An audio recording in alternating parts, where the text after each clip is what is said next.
Today we're going to be kind of going over how to use the magnetic susceptibility balance.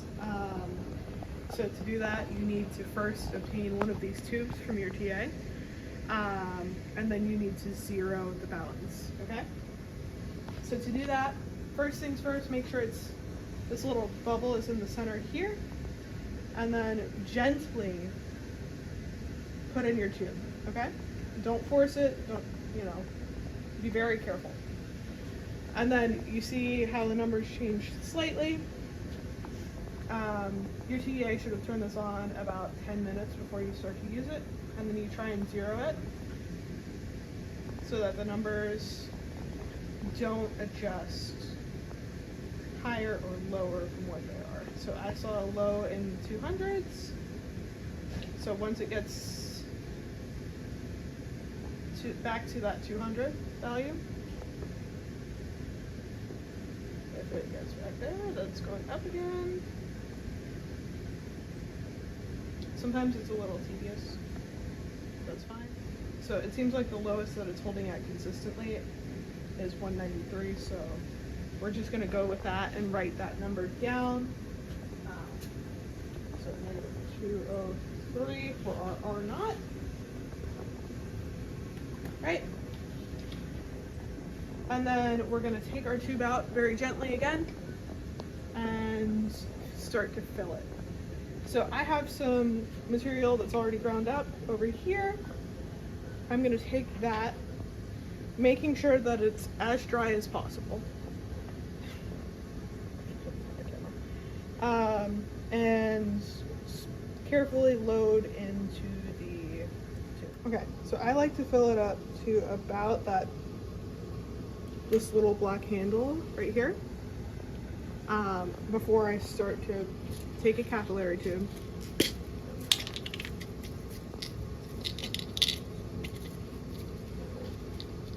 Take a capillary tube for melting point, and then with the rounded edge, just tamp it down. Let me close this real quick.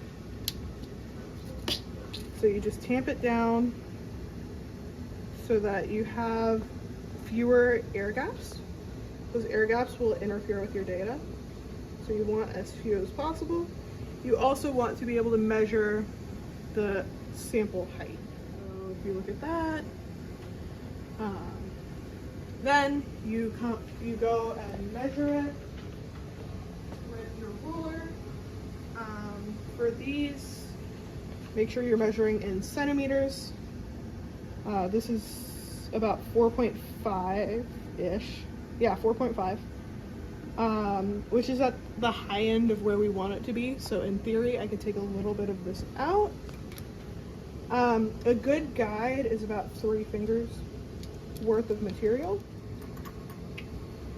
It's a little under 3 fingers, so I'm gonna add a little bit or a touch more and then pack it down again. You see no air gaps, nothing of that nature. So you can put it in the balance. So we remember our initial was 204, 203, 204. Oh, I moved it. It's fine. It's still centered. And then you put your sample in very gently, and it goes to -79, right? So that is our R value.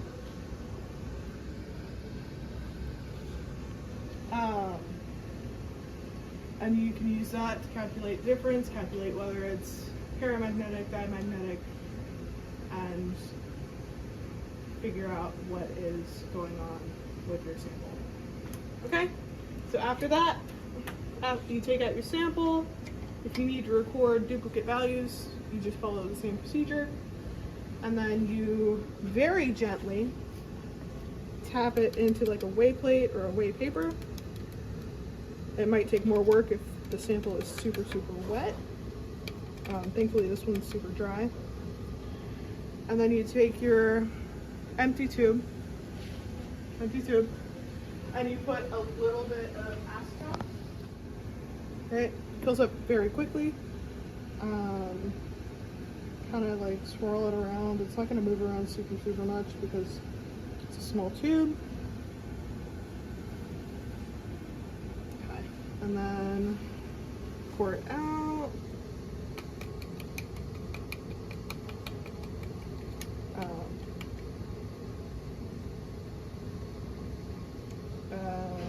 sometimes it takes another rinse.